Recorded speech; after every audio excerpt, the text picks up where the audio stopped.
Greetings, I'm going to just talk about a couple of budget USB Type-C power meter devices that you can use with your USB-C devices to determine how much power they're taking, what voltage they're using. And you'll see you've got a little bit of a few things that I've tested here, so go the right way. Here we go. So I've got a few selected power supplies, and I've got a few devices such as tablets and a couple of laptops here, and I'm going to have a little look-see to see how well these fare. And one thing I thought I'd mention here is that USB power standards are an absolute nightmare, and the USB-IF, which is the sort of body which controls all of this sort of stuff, was a little bit slow to act. And so although there have been, let's see if I can get the turn the ISO down a little bit on that so you can see a bit better. Although the USB-IF have been working more recently on getting what's called power delivery on USB, they did have an earlier specification called battery charging, which was basically a bolt-on to USB, so that because they realised that everybody was using USB for charging their phones, and so they came up with a battery charging protocol, which was a standard, and many manufacturers adhered to that standard. But also what they found was that there was this big push to be able to charge devices faster than the maximum power that the battery charging specification would allow, which is just 7.5 watts. And I mean, before then, not so long ago, we actually had a little bit of fudging going on to allow battery charging without its battery charging specification, up to about an amp or so. There are plenty of dodgy adapters which didn't really quite follow any specifications at all. Then there was some proprietary specification, Apple's one, I think Samsung did another. So it was a little bit of a cowboy scenario out there, where Wild West, should I say, where there wasn't really much in the way of standards. I mean, more recently, in the last few years, the USB-IF, which controls USB protocols and standards, came out with something called Power Delivery, and the original one was called Power Delivery 1.0, which, if I show you here, this was the original. I think it was in 2012 this came out. Now this Power Delivery, this worked over the same old USB connectors that we all know and love. So this would have been your Type A connectors like this, and of course I can't find here we go, I've got one here, a micro B connector, which is like here, and basically all the older style USB connectors that we all knew and love. And the way that this worked, I mean, you'll notice it even went up to 100 watts here, and the way that this worked was that although there are only a limited number of pins on here, what they actually did is they put some twiddling modulation on the positive supply on the connector, and this was modulated with a carrier of about 23.2 megahertz, I think it was, and it was actually, for the techno geeks, it was an FSK, frequency shift keying, with a deviation of about 500 kilohertz and 300 bits per second, 300 kilobits per second.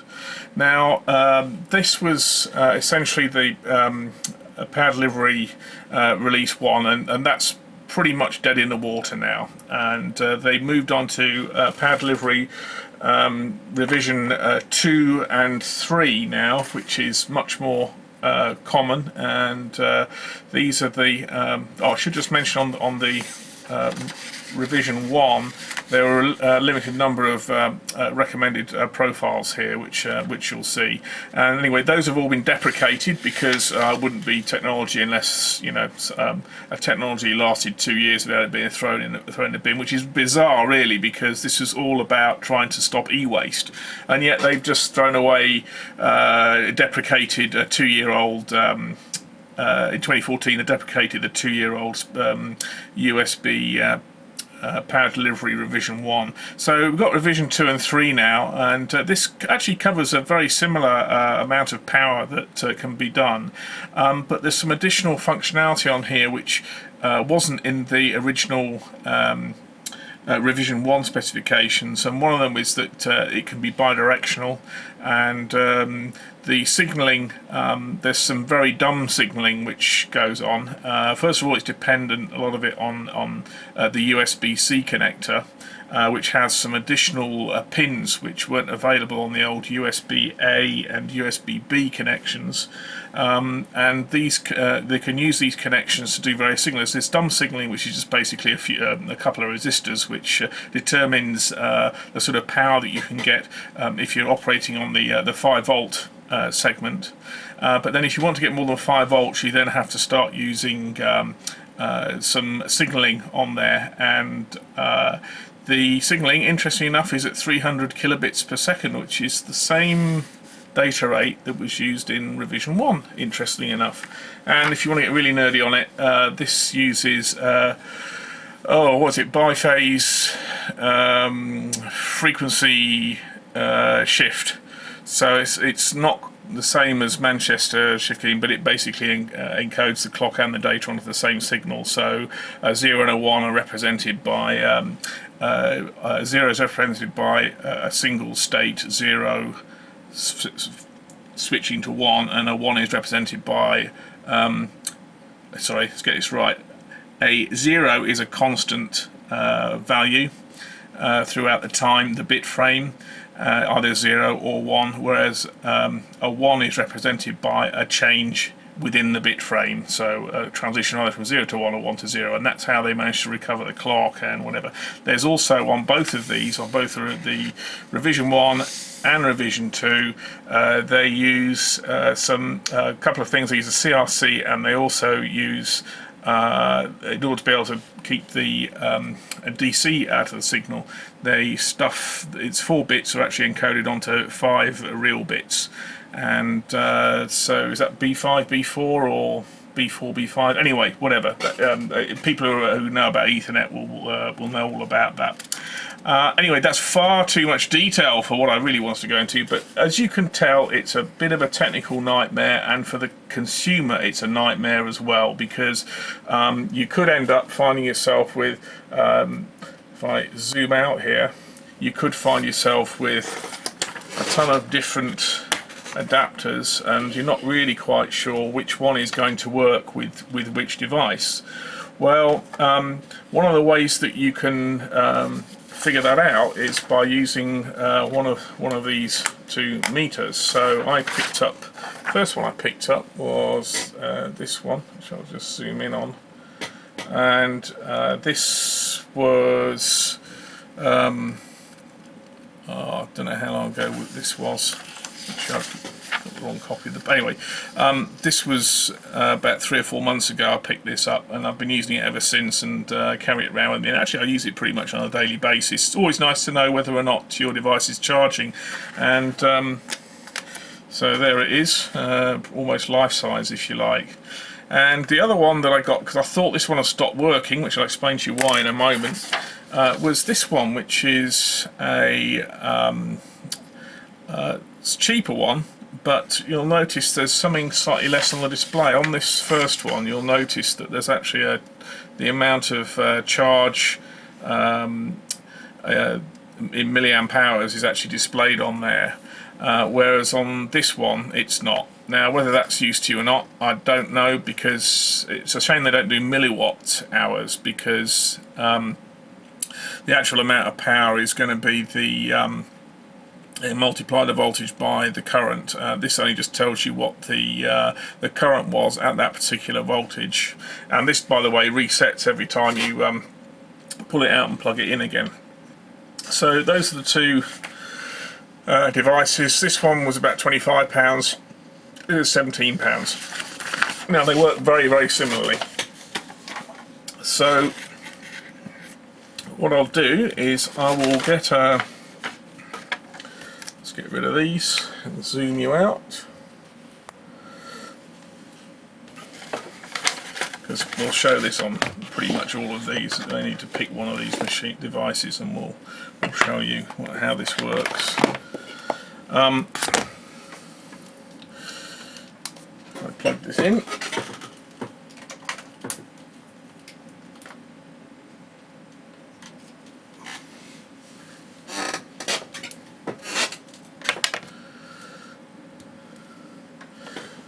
Okay.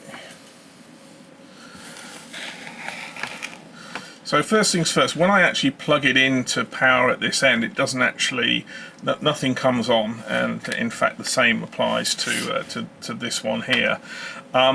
If I plug it into the device here, again nothing comes on. Again, the same thing happens with this here. And actually this is why I thought it had stopped working. It turns out that I was using a slightly different use case, which I'll mention a little bit later. Now if I plug in the power and then plug this in, you'll see that it boots up and it tells you how much, hopefully tells you how much current it's running, if I can see that. Yeah, there you go. So I'm hoping that this video is going to pick it up, because it's probably multiplex and it's going to look awful, but hopefully it's okay. So this is about 19.5 volts at about 1.3 amps, and you see also the current, the charge which is going in there to charge up the battery is increasing. Again, this is, on its own is reasonably meaningless, because you need to include the actual voltage that it's charging at. So that's that. And you also notice there's a little arrow in here, and that tells you the direction of the charge. So for example, if I decided that I wanted to take the output of this, use this as, because the beauty of USB-C was that with these extra new connections and everything that we've got, we can do things like bidirectional charging. I'm not sure if this is going to work, because I haven't actually tried this before. If I plug this in the other way, oh yeah, there we go. So let's see. So I'm now charging up this laptop from this tablet, and you'll see that in the other direction, if I zoom in back into here, you'll see I'm now sending out 5 volts, or near as darn it, 0.4 amps, but the arrow's in the other direction. So that's one of the beauties that you can do with USB-C, is you can use the same connectors for going both ways, and that also includes data too. Now the next thing that I was going to mention to you was that see if there's any difference between these two devices. Well, I have to say it's almost as if these two devices were developed, well, what's inside them is so similar that they might as well be developed by the same people. The only thing that's missing on this one is the charge display, which, as I mentioned earlier on, probably not a huge amount of use. Now, if I plug it in, nothing happens until I then plug it in. See which direction this one goes in here. There we go. Yeah, okay, so it's 5 volts is negotiating, going out and charging up the little laptop there. Now what I'm going to do now is I'm going to pull this out, so it's not connecting, and then plug it back into the AC power.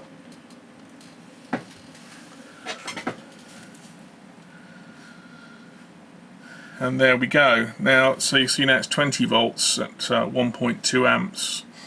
Now, another little thing that I'm going to show you is that I mentioned that there were different power requirements for different devices. So, although this one here will take 20 volts, if I then take this and plug it into this device here to charge, sorry, it's going to be upside down. In fact, why don't I turn the laptop the other way? There we go. And we'll see here. There we go. This is 8.7 or 9 volts at 1.2 amps. So this device here was negotiating 9 volts rather than the 20 volts that was coming out of here. And I guess if we tried I think the MacBook from memory will negotiate 20 on this one. Let's try it.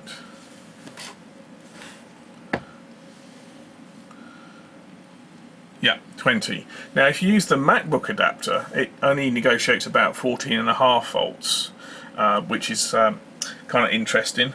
In fact, if I use this adapter here, if I plug that in, oops.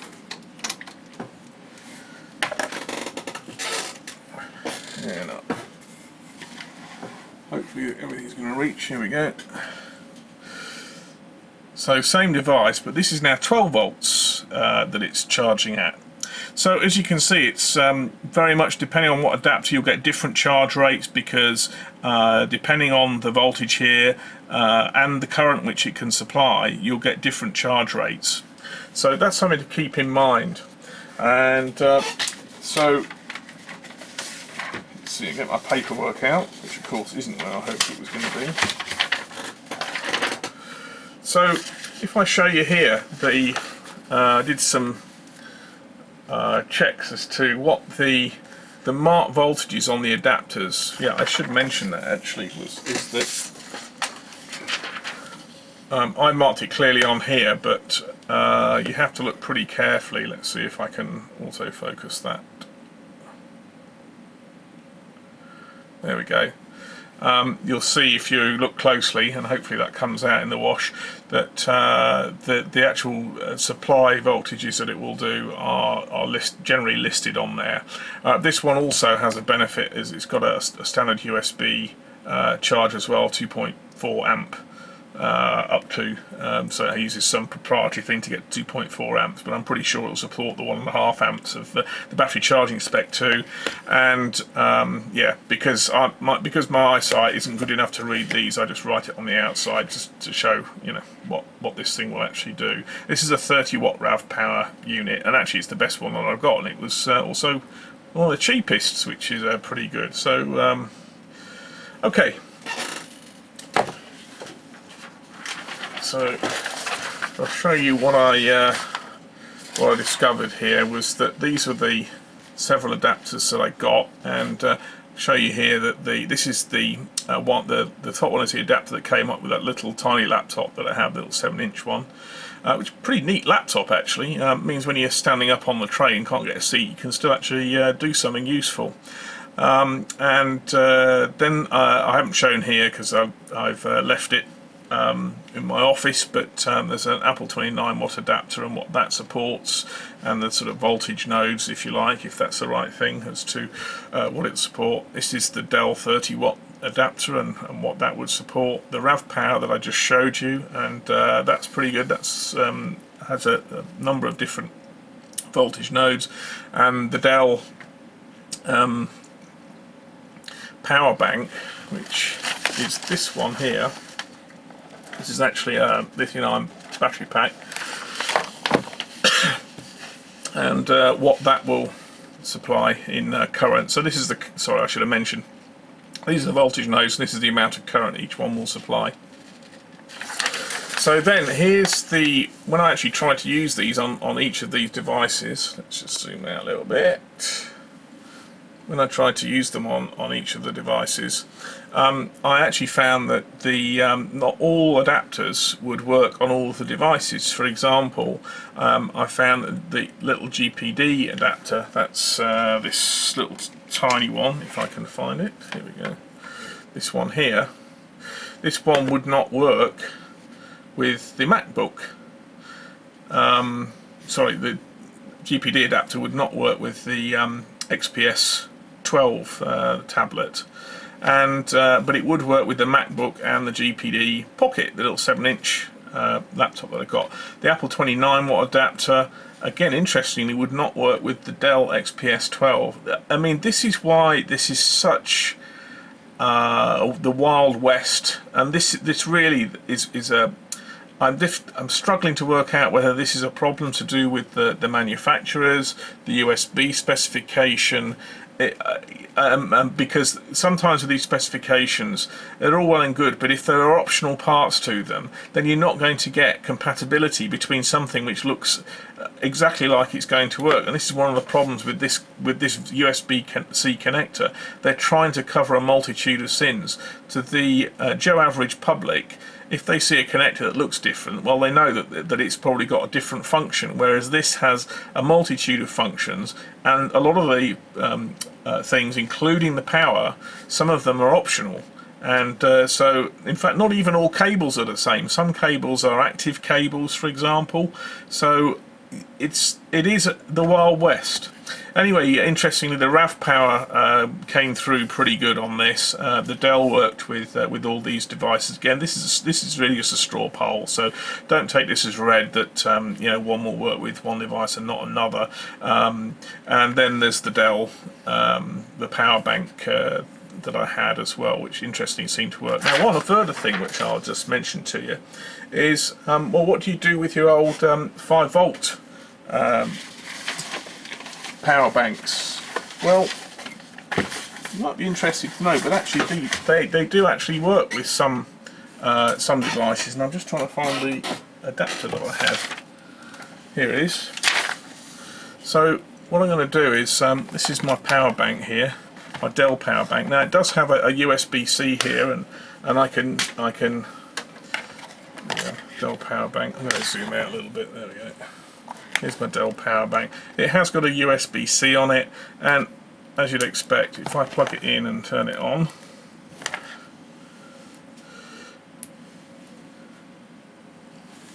no, it's not going to have it. Come on. Oh, hang on, sorry. Operator error. That was the wrong way. There you go. Okay. So I can charge up with this, and in fact the you'll see it's charging with 19 volts, so that's great. And now you'll notice as well, this power bank has actually got some USB connectors. Now these are rated for about 2 amps, I think, or so. So I don't know whatever bizarre thing that they used for that was. But this is a MacBook, and if I take the 5 volts out of here and we have a look, the question is, can we charge with that? Turn it on. There we go.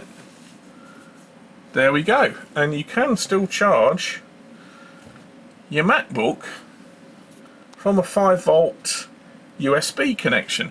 Now, I'm not going to tell you this is going to charge fast, or even that it's going to be able to charge with enough to actually keep the thing alive when it's switched on. But if you at a pinch, you can still charge your MacBook from a power bank with just a normal USB connector.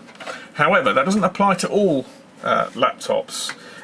It does to this one, this little one here. I can charge this this little 7-inch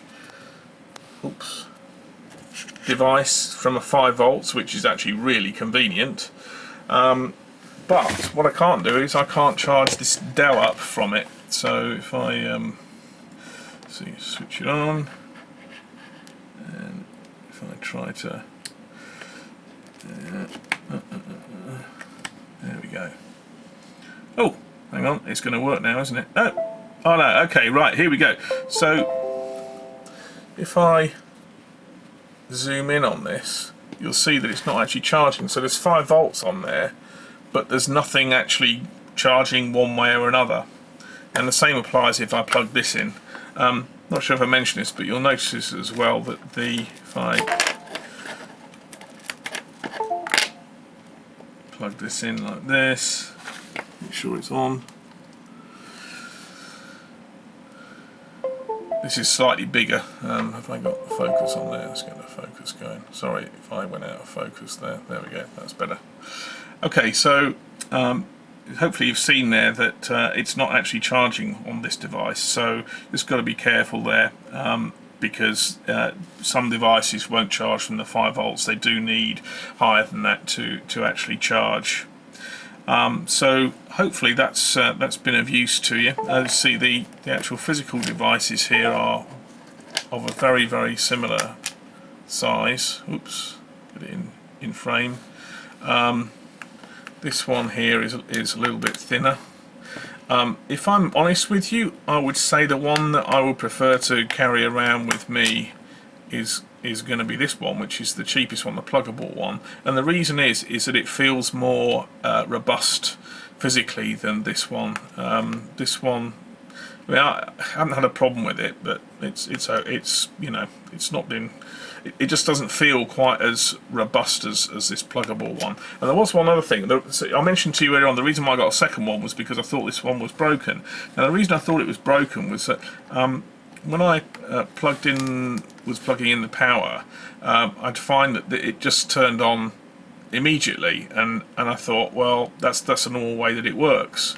But what I hadn't realised was that this is my normal use case. Was I was actually just using a 5-volt USB connection, and I wasn't really using very much the high current that you get from one of the proper USB-C sort of 19-volt things. So if I plug in a 19-volt one, you see the lights on.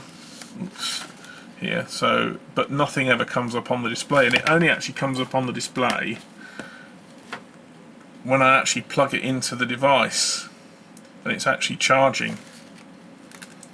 So if I take that out, it just completely stops. If I just plug it in like that, nothing. I have to have both ends on it. So unless you're charging at 5 volts, you need to have both ends of the connector in, and that applies to this one as well. If I plug this one in, you see that's fine there, but as soon as I unplug it, it's off, even though there's power coming in here.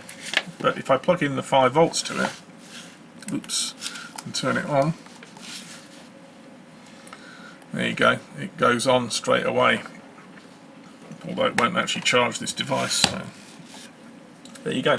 Anyway, hopefully that's been useful to you, and whether or not it helps you decide which of these devices to get, I don't know, but let's say I would rather have this one because it's a bit more rugged. The charge display on here is of little use, to be honest with you. I'd rather have it say milliwatts. That might have a bit more functionality, and maybe a timer. Anyway, thanks for watching. Cheers.